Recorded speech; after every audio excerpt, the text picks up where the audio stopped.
Hey, it's Sam, and I'm making this video as part of the education that I'm putting forth about the Sidereal tradition of Indian astrology.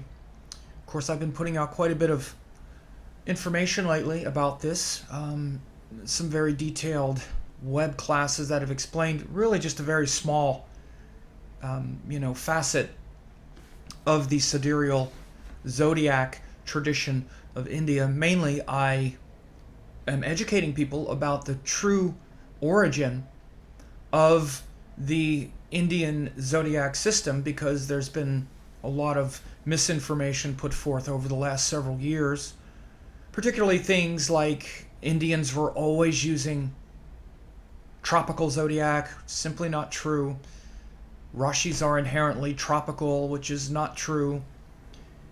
The Sidereal Zodiac, Sidereal Rashis are a mistake, which is simply not true. So I've recently put forth quite a bit of material to untangle these, frankly, just false statements. And in a web class on the KRS channel, I presented the information from the Yajurveda, which clearly shows that the Indians were always using Sidereal Zodiac to measure equinoxes, seasons, and Saura months or lunar months, which actually have to do with the calendar, much like a calendar we use today. But everything was measured both through sidereal space, at that time using nakshatras, and sidereal time, meaning they even measured the length of the seasons and the year in nakshatras. Their 5-year cycles were 135 nakshatras. Their seasons were 4.5 nakshatras. So it's not only sidereal space, where they stated that the northern and southern courses were happening in Shravishta Nakshatra and Aslesha Nakshatra, and that at an earlier time the equinox was happening, the vernal equinox would occur in Kritika. So again, these are purely sidereal measurements, but also sidereal time. And so I made very clear the distinction between Saura or solar portions, which we use even for our calendar. Even now in the West, we have a calendar that's based on 12 solar portions. We call them months, which formalize the sun, moon, and earth cycles. 30 days is a lunation cycle, or what you would call a synodic cycle. And there are 12 of them each year. So we have a calendar that also coordinates that. The Indians did that way back in the Yajurveda, probably back in the Rig Veda as well. And they coordinated seasons with solstices and with 12 lunar months, which was their calendar. But this has nothing to do with the zodiac, which measures objects moving around the earth. Objects moving around the earth doesn't have to do with the earth going around the sun and the months on earth. This should be very clear, and it is clear to, again, 99.9% of people throughout history who looked into it. But there are people now who use the tropical zodiac in Vedic astrology, which is fine if they want to do it. But getting the science wrong is not okay. It's confusing a lot of people. So that's why I've been speaking about it. And today I'm going to talk about how the primal zodiac of the Babylonians and later the Indians became more developed zodiac signs, and also take a look at the ancient texts, some of the texts that were transitional, in particular a couple texts that were transitional, that refer and that show the signs becoming more developed. But again, we should never lose sight of the fact that the Indians did understand the difference in the zodiacs. What happened is the Greeks changed the very definition of the zodiac in the 1st century, when Claudius Ptolemy, who was actually a Roman citizen of Greek origin living in Alexandria, Egypt, proposed to pin the vernal equinox to the zodiac. So when that happened, rather than having equinoxes, solstices, and months on Earth separate, and then measuring objects moving around the Earth as the zodiac, these things got conflated. Now all of a sudden the equinoxes and solstices are the yardstick through which we're measuring objects circling the Earth. And so the wise Indians resisted that. And it should be noted, because I've seen over the years those proponents of the tropical system make statements like, well, the Kali Yuga affected the Indians too. What, do they think, we think the Kali Yuga didn't affect the Indians, it affected everyone except the Indians? And this is a way to say, yeah, the Indians got it wrong and the Greeks got it right. That the Indians should have used the zodiac defined by Ptolemy, and the Greeks, that's what they should have done. And again, I've always maintained, and I'll continue to maintain, that the Indians got it right. The Kali Yuga mistake, the Kali Yuga darkness, if anything, was shown by the Greeks conflating the zodiacs and the seasons. That was the Kali Yuga move. And the wise Indians resisted that. As I've said before, please look at some of the other videos on my channel that are related to the sidereal integrity of Indian astrology. So again, it's not that the Indians were the Dark Age dummies who didn't know what they were doing. They clearly knew what they were doing and created this remarkably stable, powerful system where Rashis and Nakshatras, of course, occupy the same space. If you were to use the system proposed by those tropicalists now, again, we can get into all of this stuff about calculations and texts. The real implications of that approach is you have now two completely separate calculations for the same portion of the sky. And again, this is so unintuitive. I don't know why people would think this is the way we're supposed to practice Vedic astrology. Certainly it's not the way the Indians thought we were supposed to practice it. Again, they knew what they were doing. It's very clear. But let's go back to the origins of when the zodiac was being transformed from the Babylonian portions, the 12-30-degree portions from Babylon, which became the exact same zodiac signs. That these same signs were exported to Greece and then Alexandria and then pinned to the vernal equinox. That's one course. But the other course, as most historians and ancient archaeo-astronomer mathematicians theorize, was there was a direct route between Babylon and India.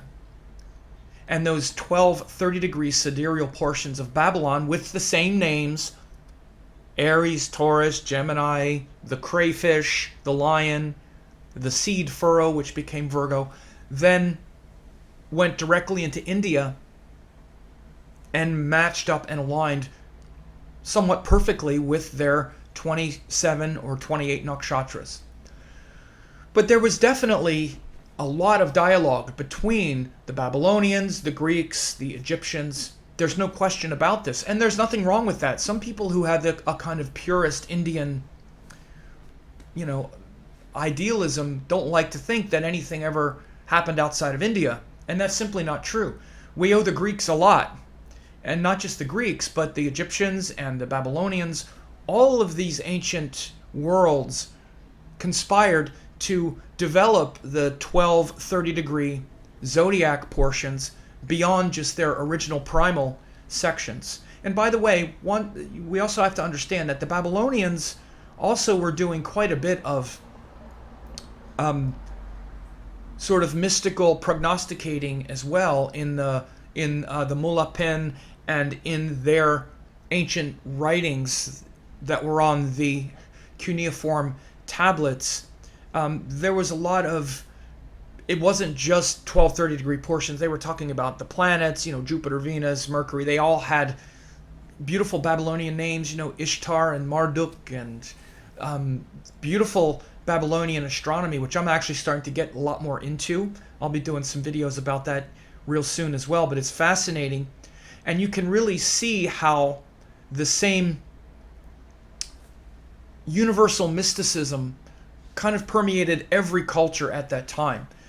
And again, when I say at that time now, I'm speaking about a sort of maybe 1,000-year period between about 500 BC, which was the time that the Babylonians codified the 1230-degree portions in Babylon, at least that we saw, and about 500 AD, which was the time of Varaha Mihira, and actually also what would be called the Yavana Jataka, which was the first sort of Vedic astrological text that was also had some sharing of language and ideas and words with the Greeks, or the people who were called the Yavanas. Yavana Jataka means the teachings or the I don't want to say astrology, because Jataka doesn't really mean astrology, but the teachings of the Yavanas, who many theorize, they sort of pin the word Greeks on them, but they were actually just people from what would be the West, and sort of Aryan people who came with Alexander the Great and other outsiders. And it's very important to understand that the prevailing version of history, even up until about 5 to 10 years ago, was that the Yavana Jataka, that first text, was almost certainly of purely Greek origin, because of a lot of Greek words in it that have no Sanskrit interpretation and whatnot. But you see in this text that there's a lot of Vedic astrology, mostly things that have no correlation to Greek culture. So I've always been skeptical of the idea that this was somehow a Greek text and proof that the Greeks brought the horoscope and the astrology to India, as has been theorized by a man named David Pingree. You may have heard me mention Pingree a couple of times in these videos. It awakened some controversy because of these views that Pingree had, because of his analysis of the data. Now, just because someone analyzes the data differently than we might like, doesn't mean we discount everything they do. Regardless of whether we agree with Pingree's analysis of the data, he still researched and still concluded all the things that I've already said about Indians always using Sidereal Zodiac. All of the stuff that I've already described about the nature of the zodiac being sidereal, Rashi's not being inherently tropical, and all of these things, this is consensus among the scientific world now for hundreds of years, if not thousands of years, if you go back into the ancient Indian texts. So those things aren't really even up for debate. But what is speculative are the conclusions that we draw from how the technology flowed into different cultures. So, for example, one of the reasons Pingree is controversial is he seems to always think that everything flowed into India, but India didn't create anything original of their own. For instance, Pingree made a lot of connections between the Babylonians and the Indians, but it always seemed to be that the Babylonians were teaching the Indians everything, and the Indians didn't know anything. Or that the Greeks were teaching the Indians, and the Indians never did anything original. So this is why Pingree is very controversial. It doesn't change the facts, it just changes how the facts are being interpreted. So the facts remain the same, but the interpretations are what are different. And this is the part that's even really interesting about the discussion. This is the part that's interesting to discuss.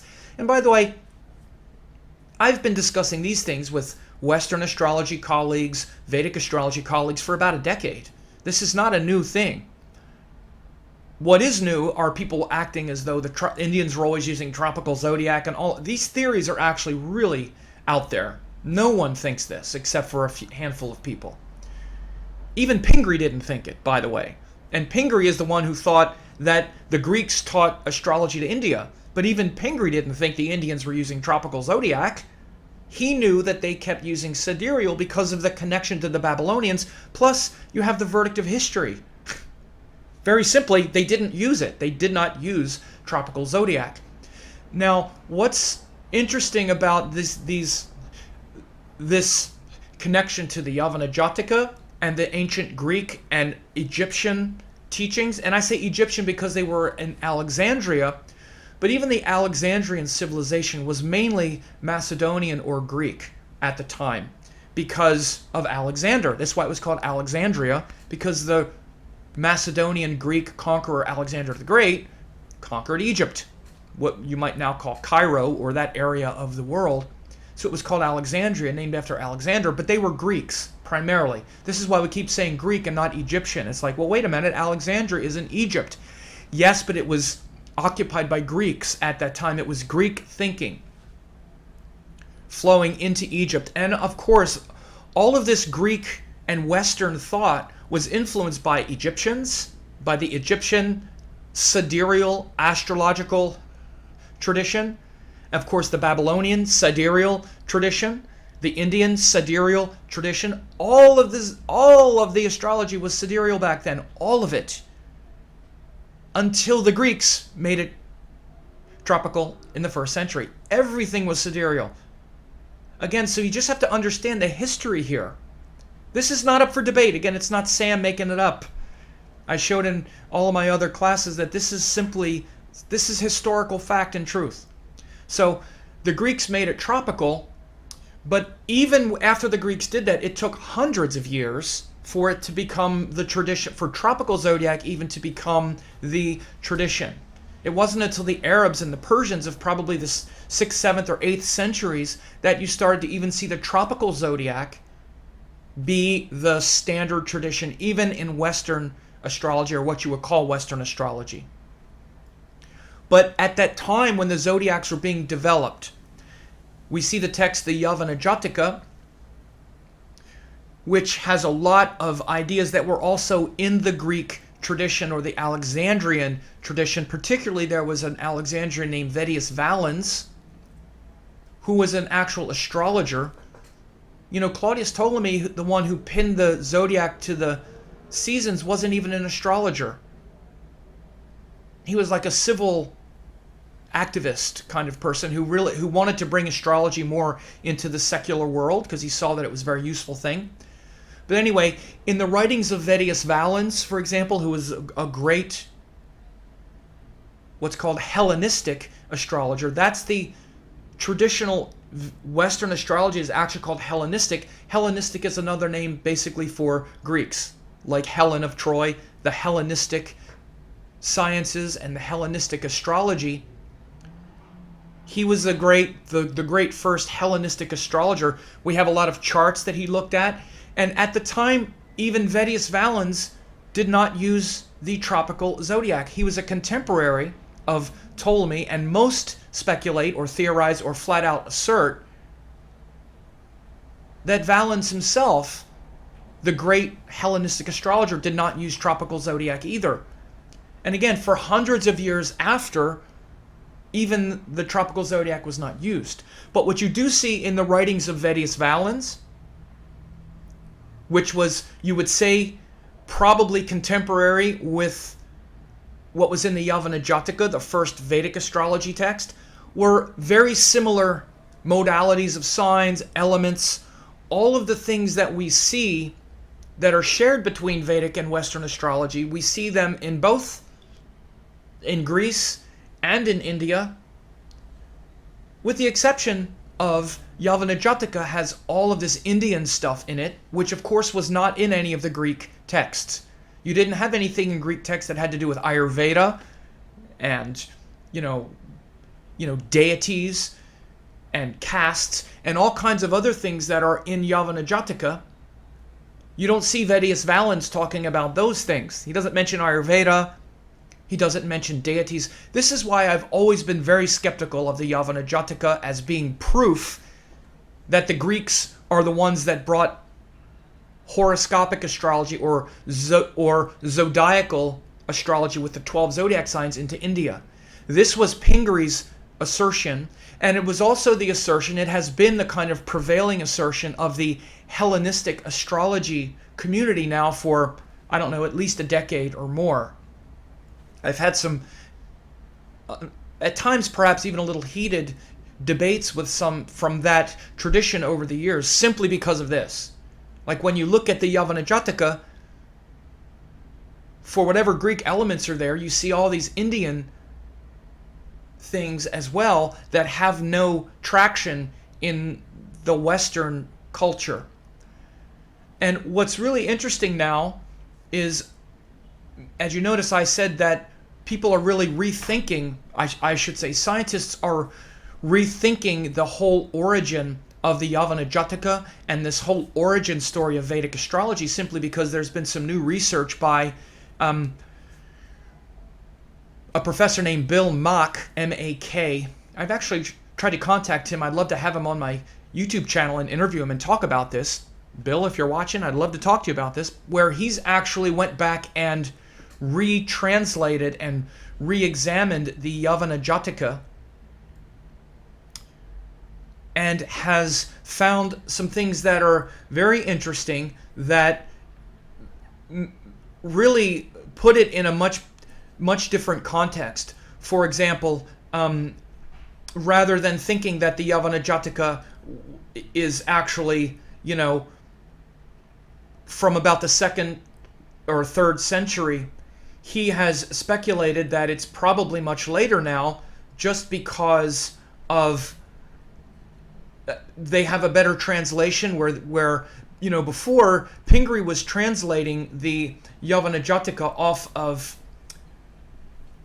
old microfilm, and it wasn't as easy to see as the versions that we have now. They have recently discovered a new version of the Yavana Jataka, or at least one that's in better shape. So it's been reconstituted, you would say, and a lot of things updated, particularly some of the math, and also some of, Pingree's inability to translate some things so well. Like he translated things like kapalikas, or skull bearers, as sort of beggars. And of course we know that ones who drink blood from skulls or whatnot are from the tantric agoris and things like that. So Pingree was not so sophisticated about Indian culture. But besides that, there's also evidence that it was probably, or it certainly could have been much later, based on the Jyotish that was practiced in it. And again, one of the things that I've always been suspicious of, which is really quite obvious to me when I look at Yavana Jataka, is it was also not an original work. This was a commentary on a practice that was already existent. It wasn't something where they're theorizing about astrology. They were describing, the Yavanas, whoever they were describing a system that had been in practice for God knows how long by that time. We don't know how long they had been practicing that astrology by that time, but they certainly had been practicing it long enough to understand how everything is calculated, how everything goes together. So even if it was as early as the 2nd or 3rd century, we can easily assume that it had been practiced for several hundred years, if not much longer, before the time of that text. So again, we always have to be sensible when we think about these things. The Yavana Jataka shows how even as early as, maybe the 3rd or 4th century, the Indians had already established an astrological tradition. It was sidereal based, of course, even though, again, one of the things about in the Yavana Jataka is you see that Greek version of the zodiac. At least it seems to be the Greek version of the zodiac, because they describe the equinoxes and solstices as Cancer, Capricorn, Aries, and Libra, but then they also have the nakshatras in their place. So again, one of the things about all of these texts, that includes the text of Varaha Mihira and the text of the Yavanas, is that the zodiacs were aligned at that time. So we don't really know when they say that the equinox is happening in Aries and Libra, whether they mean sidereal or tropical, because they were both aligned at that time. And that's true with the writings of Varaha Mihira as well. And Varaha Mihira was the first Indian scholar, purely Indian scholar that we know of, who was named to reestablish the tradition. Now we know what he said about the Yavanas. He basically said that they are to be revered because they were excellent practitioners of our astrological system. He said, basically, Varaha Mihira quotes a man named Garga who said that the Yavanas are Mlekchas, or I would say it's Mlekchas, which are people who deviate from Sanatana Dharma, or you might even say barbarians. But amongst them, the science of astronomy is duly established. Therefore, they are honored as rishis. So he honored them as rishis, but he also called them barbarians. But then later in the Brihat Samhita, he says the Yavanas are of low origin. When this science has come to stay with them, and when such astrologers are worshipped as sages, how much more should an astrologer of Brahmin origin be? So it's very interesting that he praises them for their astronomical knowledge or astrological knowledge and how they practiced the Indian sciences, but then he also says they're low caste and they don't really understand the true astronomy and astrology, and they're not Brahmins, they're not of the highest order. And again, we can see in the Yavana Jataka, the Yavanas, who are the Greeks who they were mixing with, if we can, again, interpret this just very sensibly, that there was mixing between the Greeks, the Babylonians, the foreigners, which Yavanas can just be a term for all of them, which could be Babylonians, Egyptians, Greeks, and they got a lot from them, and they should be honored as great teachers of our tradition, but they are also kind of savages, and we need to bring more of the Brahmin discrimination into even what they say, that if our science falls into the hands of the Yavanas or those who are practicing it like Greeks, then our astrology would be ruined. Basically, when such astrologers are worshipped as sages, how much more should an astrologer of Brahmin origin be? Now again, I want to be very careful and clear here, but basically he's saying those who interceded and interacted with the Indian astrology, we thank them for their influence, but they're not the keepers of the tradition. They're not the Brahmins, and they have not understood everything. And obviously one of the things they didn't understand, because again, the Greeks are the ones that changed the zodiac. And this is obviously something that Varaha Mihira was aware of, because he even did a translation of the 5 Siddhantas, and much of the 5 Siddhantas at that time, Pancha Siddhantika, had the zodiac defined tropically. By that time, at least those statements were in the Pancha Siddhantikas, in the 5 Siddhantas. And yet, in the astrology texts of Varaha Mihira, he doesn't define the zodiac tropically, he defines it sidereally. Nakshatras, Rashis, Nakshatrapadas, all aligned sidereally. Varaha Mihira knew the precession of the equinoxes. He knew who the Yavanas were. He knew of all of the astronomical calculations, and he rejected the sidereal conflation of the zodiac. It's very clear. And again, now what's interesting is if we date the Yavana Jataka to be later, in fact, even on par as a contemporary, work of Varaha Mihira, it makes even more sense. So again, originally the Yavana Jataka was said to be a couple hundred years earlier, like maybe 200 to 300 AD, and Varaha Mihira about 400 to 500 AD. But the research of Bill Mack has really asserted that Yavana Jataka is almost certainly a purely Vedic astrology text with some Greek influence and some Greek words that shows the sharing between the cultures, and it was probably much later than Pingree had thought, simply because Pingree didn't have as good of a version to work on, and other mistakes that Pingree wasn't so up on shows that he was prone to making mistakes. And I have the paper of Bill Mack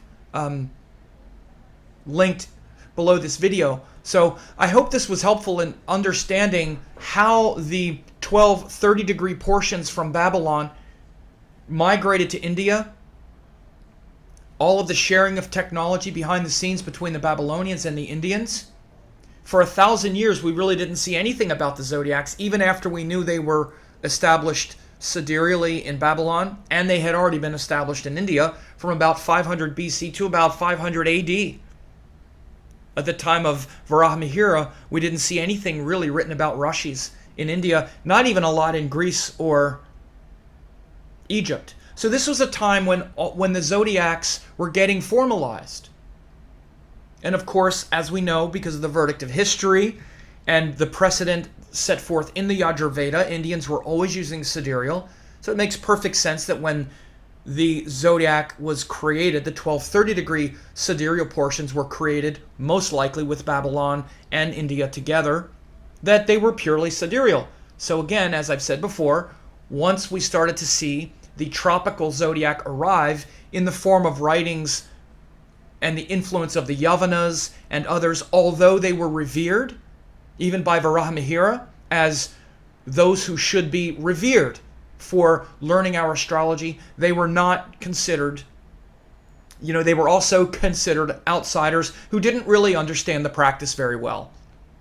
And Varaha Mihira really was there to restore the Brahmin tradition to Indian astrology. One could easily theorize that that's what he saw his work as restoring the Indian astrology tradition from the Yavana barbarian influence. He came and said no, because he honored the Brahmins and said, but they're of low caste and we need to restore it to the Brahmin tradition. And so he wrote these texts, Brihat Samhita, Brihat Jataka, and he did the translation of the Panchasiddhantika. And so all of those attributes of the signs becoming developed were worked out at that time. And there was a lot of sharing between the Greeks, the Babylonians, the Egyptian influence, and the Indians, as we see in the classic writings.